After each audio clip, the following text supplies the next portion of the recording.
ને મિત્રો મજામાં.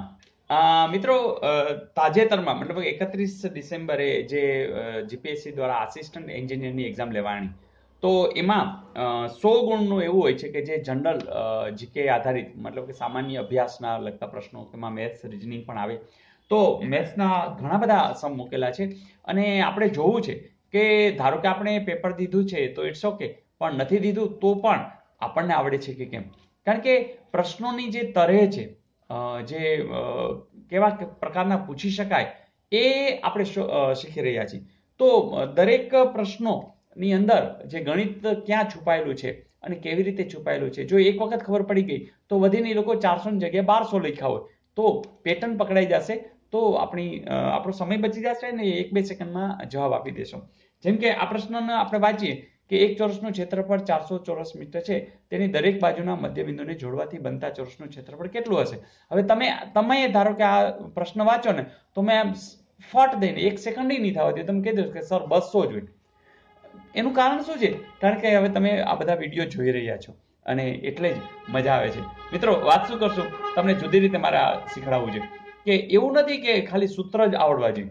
જેમ કે આ ચોરસ છે, બરાબર.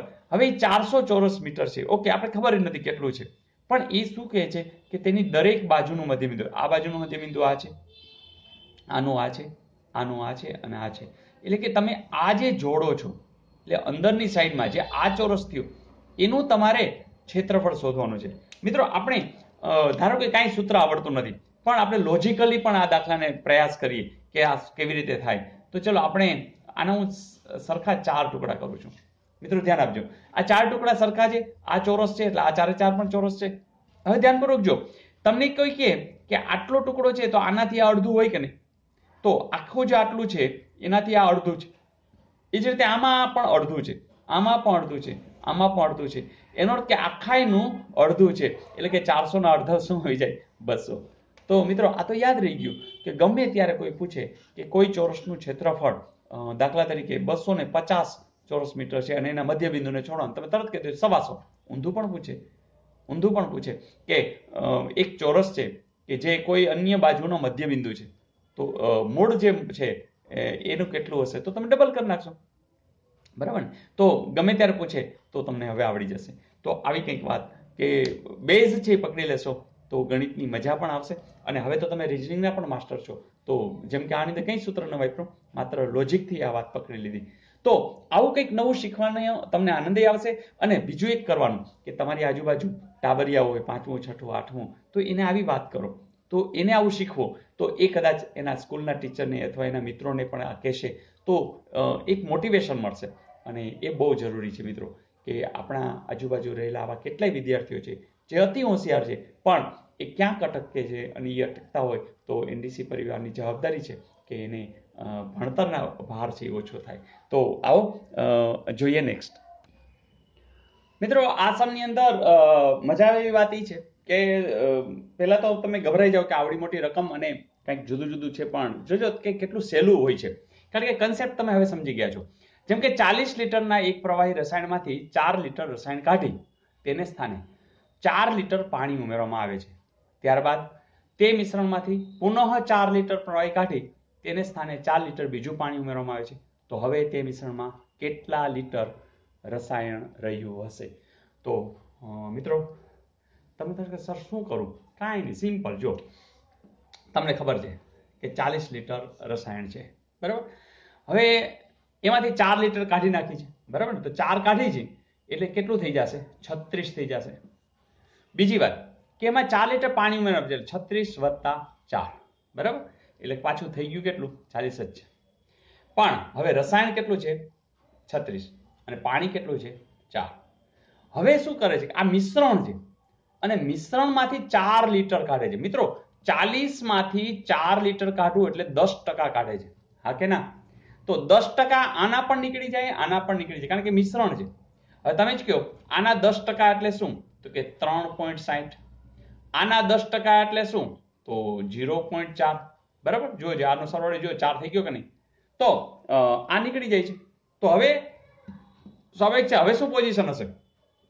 તો હવે પોઝિશન એ હશે કે આ 36 માંથી 3 જશે, એટલે 32 જો 6 ને 4 10 અને 3 6 એટલે 36 માંથી 3.6 બાદ કરશો એટલે 32.4 અને આ કેટલા હશે સોરી આપણે ઓછા થઈ જશે ને કારણ કે ઓછું થાય છે એટલે 3.6 હવે તેને સ્થાને પાછું 4 લીટર બીજું પાણી ઉમેરવામાં આવે છે એટલે કે અહીંયા પાછું 4 ઉમેરવામાં આવે છે એટલે કે અહીંયા પાછું 4 ઉમેરી દઈએ છીએ એટલે આ થઈ જશે 7.6 જોવો છે 32.4 છે 7.6 છે જોજો 40 એમને રહી ગયું કે નહીં હવે પ્રશ્ન કોઈ પણ પૂછે એને પ્રશ્ન શું પૂછ્યું આપણે જોઈ લે એને કીધું પાણી કેટલું છે તો કીધું 7.6 એમ પૂછે કે જોઈ લે ચલો કે હવે તે મિશ્રણમાં કેટલા લીટર રસાયણ હશે તો રસાયણની તો યાદી અહીં જ છે કેટલું છે 32.4 એવું ક્યાંક એને આપ્યું જશે જેમ કે હારી તો મિત્રો આવું કંઈ કે જે તમે ખાલી નજર કરશો અને આવડી જશે જે આપી છે માહિતી એનો સીધો ઉપયોગ છે સાવ સિમ્પલ અને આવડી જશે બીજું કે અનેક રીતે થઈ શકે તમે કોઈ પણ રીત વાપરો બસ જવાબ સાચો હોવો જોઈએ મજા આવી જોઈએ નેક્સ્ટ મિત્રો પછીનો પ્રશ્ન છે કે એક હોજની લંબાઈ 10 મીટર પહોળાઈ 6 મીટર અને ઊંડાઈ 1.5 મીટર હોય તો તેમાં કેટલું પાણી સમાશે મિત્રો તમને ખબર જ છે કે જ્યારે તમારા હોજની વાત કરતા હો ત્યારે એને લંબાઈ હોય એને પહોળાઈ હોય એને ઊંચાઈ હોય અને આની અંદર પાણી કેટલું સમાય એનો અર્થ કે આ કેની વાત કરે છે ઘનફળની વાત કરે છે ધારો કે આ એક મોટી ટાંકી હોય અને એને પતરું કેટલું જોતું હોય તો આપણે ખબર છે એને ક્ષેત્રફળ કહીએ છીએ તો આમાં પાણી કેટલું સમાશે એટલે મતલબ આજ કેટલી જગ્યા રોકે છે એટલે આપણે ઘનફળ બીજી વાત કે ઘનફળનું સૂત્ર તમને આ જે છે લંબ ઘન આકાર કહેવાય અને એનું સૂત્ર આવડે છે કે LBH થાય તો પહેલી જ વાત એ છે કે આ બધાનો ગુણાકાર છે 10 ગુણ્યા 6 ગુણ્યા 1.5 એટલે પોઈન્ટ કાઢીએ અને આપણે નીચે 10 મૂકી દઈએ ફાયદો એ થશે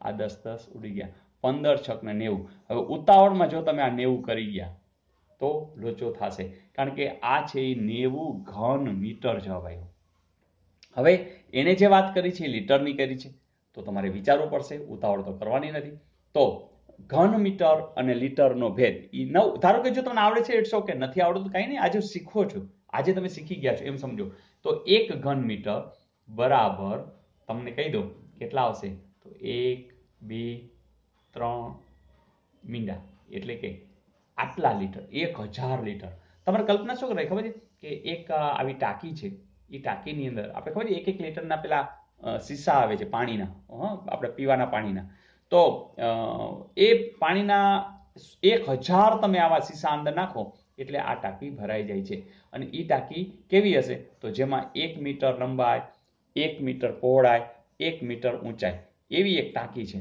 બરાબર એક વાળી તો એની અંદર તમે જ્યારે સીસા નાખો છો તો 1000 સીસા સમાઈ જાય છે that means 1 metre 1 metre 1 metre એટલે 1 એકુ 1 એકુ 1 એટલે 1 ઘન મીટર તો એ 1 ઘન મીટર છે અને એમાં સમાય છે કેટલા તો કે 1000 લીટર તો બંનેના ઘનફળ સરખા થઈ ગયા તો હવે તમારે શું કરવાનું છે તો 90 સાથે 3 મીંડા ગુણવાના છે તો એ ટોટલ થશે 90000 લીટર શું થશે 90000 લીટર મિત્રો એવું આપ્યું છે ના 90 છે 900 છે 9000 છે એટલે આનો જવાબ શું આવશે અન્ય તો જ્યારે અન્ય આવે ને ત્યારે જરા સચેત થઈ જવાનું કે ઉતાવળમાં ક્યાંય ભૂલ ન થઈ જાય ઇઝ ઇટ ઓકે જોઈએ નેક્સ્ટ મિત્રો પછીનો પ્રશ્ન પણ સાવ સિમ્પલ છે કે 1 મિનિટ એ 1 કલાકના કેટલા ટકા થશે ચાલો જોઈ વિડીયો સ્ટોપ કરો અને ટ્રાય કરો જોઈ અને સાચો જવાબ આપી દો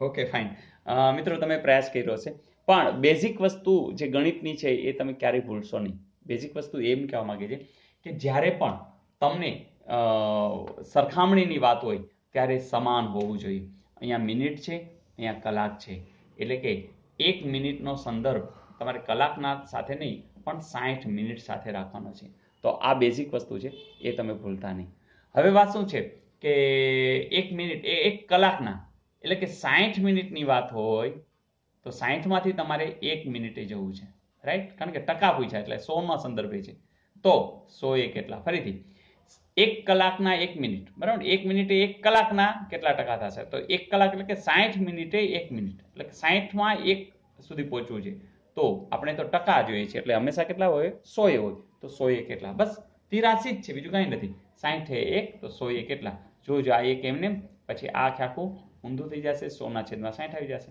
બસ આ જવાબ તો આવો જવાબ નથી આપ્યો, કંઈ વાંધો નહીં, છેદ ઉડે તો ઉડાડી દે. 5 3 તો 5 તૃતીયાંશ. 5 તૃતીયાંશ એટલે ખબર છે 5/3. હવે તમે જ કહો 3 એકુ 3, અહીંયા 2 વધ્યા, અહીંયા જેટલા જીરો જોતા હોય પોઈન્ટ પછી લઈ શકો છો. આ 0, 6 તેરી 18, અહીંયા પોઈન્ટ મૂકી દેજો. 6 તેરી 18, ફરીથી 2, ફરીથી 0, તો 1.66666 એમ આવ્યા કરશે. તો એટલા ટકા એવો જવાબ આપ્યો છે, જરૂર આપ્યો છે. તો છે ને સહેલું. તો મિત્રો તમે ધારો કે જીપીએસસીની આસિસ્ટન્ટ એન્જિનિયરની પરીક્ષા દેવા ગયા નથી, પણ અત્યારે તો તમે દઈ રહ્યા છો અને તમને આવડી રહ્યું છે. તો આ કેવી વાત છે કે હવે તમે સક્ષમ થઈ ગયા છો અને ડિગ્રી પણ ધરાવો છો, MBA. મને બધું આવડે, પણ મને કેવી રીતના ખબર પડે કે તમારી પાસે ડિગ્રી આવી ગઈ છે? યસ, તમે કોમેન્ટ્સમાં લખતા રહેજો. કેટલા સમમાંથી કેટલા સાચા પડે છે જોતા જજો, આનંદ કરતા જાજો, મૂંઝાયા વિના કામ કરતા જાજો. અને હા, તમારી આસપાસ છે એને પણ કહેતા જાજો કે આવો અમારા NDC પરિવારમાં અને મોજ કરતા કરતા ભણતા રહી. મિત્રો, તમારી કોમેન્ટ્સની રાહ સાથે આવજો. અને હા, ઘણા બધા વિડીયો આવશે, કારણ કે આમાં ઘણા બધા સમ છે લગભગ, તો આના પછી પણ વિડીયો આવી રહ્યો છે, જરૂર જોશો.